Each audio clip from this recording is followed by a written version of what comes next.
This is the all-new Ford Ranger Raptor. Everyone is losing their minds over it, and I can tell you, it is f***ing awesome.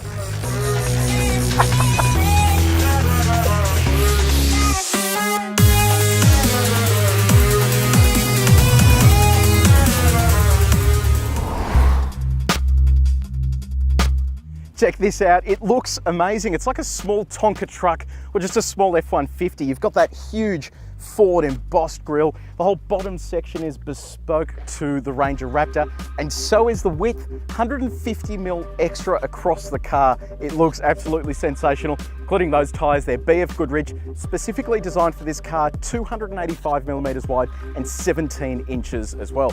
That extra width at the front and the back means Ford was afforded with these giant side steps. Have a listen to this.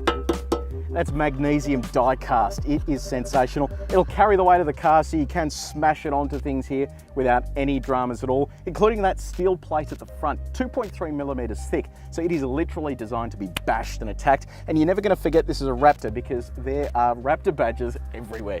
The changes continue around the back here. Have a look at this. Those haunches stick out beautifully, and that's that 150mm extra across the car. Four-wheel disc brakes, and beneath that wheel package, you've also got the Fox shocks. They've ditched leaf springs and it now uses a coil sprung setup with a Watts linkage. Have a look at this.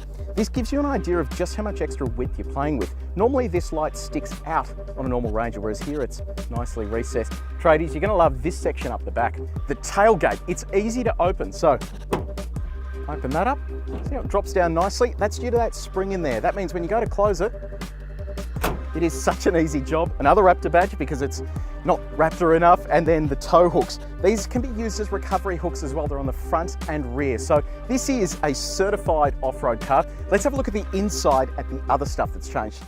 Before we set off for a drive, let's have a look at the interior here of the Ranger Raptor. So it'll look familiar to you because it's effectively just a Ranger in here, but there are some unique highlights, such as this screen. When you turn the car on, that comes up with Ranger Raptor.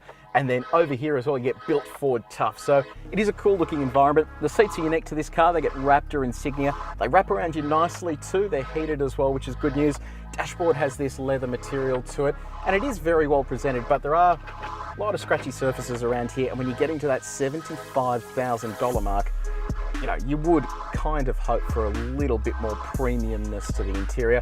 But Sync 3 infotainment system, this is a great unit. Apple CarPlay, Android Auto, so it gives you everything you need there.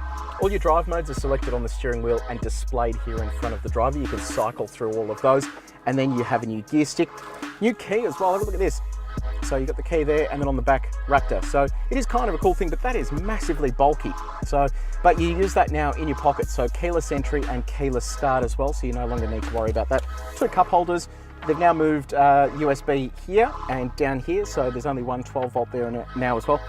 Center console's pretty decent. Rear legroom hasn't changed, so it is very much the same as regular Ranger. But the Raptor steering wheel, it's unique to this car, sits beautifully in the hand, so when you are going for a fang, you'll know exactly where the car's positioned. Also, thanks to this, the 12 o'clock marker, so to get steering input, you can see where it's sitting.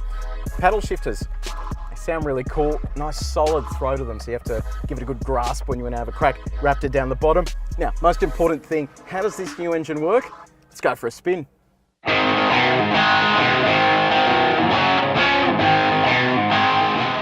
This has been a passion project for Ford for over 3 years now, and I'll tell you what, this feels like a completely different car. The Ranger itself is a really competent vehicle that we, love and enjoy, but this just takes it to a whole nother level. I'm going to put this into context for you. We're doing 110 kilometers an hour at the moment on a gravel road. Some of the corrugations, bumps, potholes on here, you wouldn't dare drive in any other dual cab. This thing uses very, very cool Fox shocks that give it such a subtle ride over this. It means you can just hammer over bumps and it just doesn't care at all. Under the bonnet, there is a brand new engine for the Ford Ranger.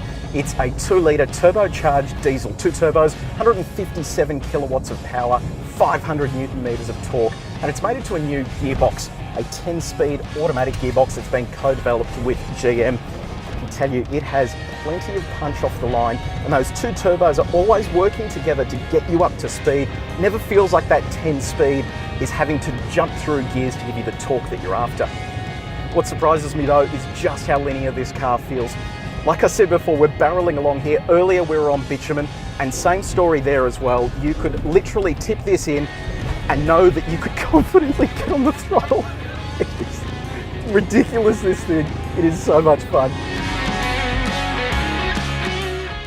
In addition to a stack of four-wheel drive modes, Ford has also developed a Baja mode, which is designed to set the Raptor up for some fairly epic show jumping and high-speed off-road driving.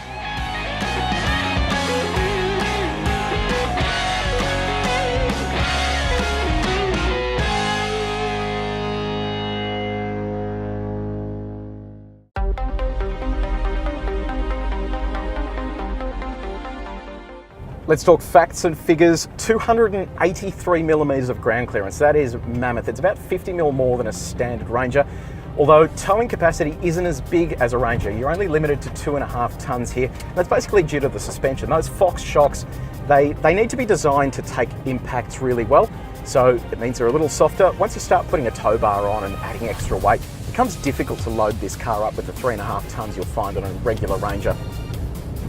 So let's talk about the negatives. There are a few. The car itself is really impressive, and it does what it says on the box. It does jumps and all that sort of stuff, but it's $75,000. You don't get autonomous emergency braking. You don't get radar cruise control. This is tech that's now standard on Wild Track and optional on XLT. So, I mean, you're looking at a very big price tag here and missing out on some very basic features. And to put that into context, AEB is now standard on the entry-level Kia Picanto. That's a $14,000 car. One of the other negatives here is the engine. The engine itself is good at low speed and when you're doing stupid stuff like we've been doing, but get out onto the open road, really get stuck into it for an overtake, especially with some of these long road trains here, and you'll find it runs out of breath pretty quickly. We've been 3 up in this car with a bit of luggage, and look, it is slightly heavier than what your average commute's going to be, but at the end of the day, it just doesn't feel punchy enough for an engine that's meant to have 500 Newton meters of torque. Ford's chosen Darwin to launch the Ranger Raptor because this car was designed and engineered here in Australia. This was the headquarters for the T6 program, and the Aussie guys have led the charge with this car. We don't know yet whether it's going to the United States, but on first impression, we are seriously impressed with this, and it well and truly deserves that Raptor name.